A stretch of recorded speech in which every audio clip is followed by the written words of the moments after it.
প্রয়াস নেওয়া হয়েছিল পটশুরি সুব্রত স্মৃতি সংঘের উদ্যোগে, যে 22 ফুট সরস্বতী মূর্তি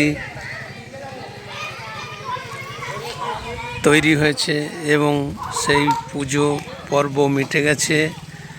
এত বৃহৎ আকৃতির এই প্রতিমা নিরঞ্জনের জন্যে আমাদের গ্রাম বাংলায় যে গাছগাছালি ও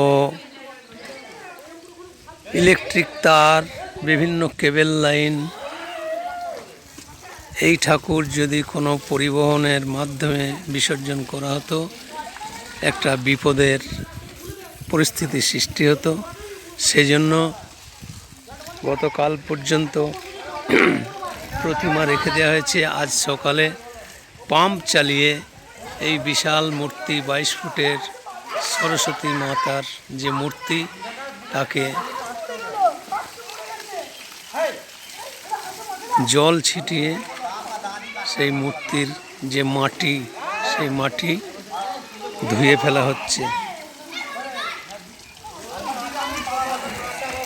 তারই ছবি আমার ক্যামেরায় বন্দি করছি। এখন এই বিশাল মূর্তি জল দিয়ে ধুয়ে দেওয়া হচ্ছে।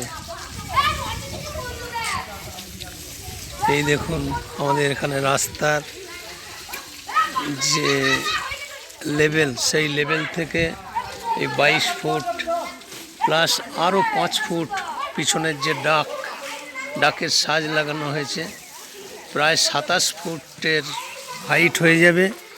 সেই জন্য এইভাবে ধুয়ে ফেলা হচ্ছে মূর্তিটিকে।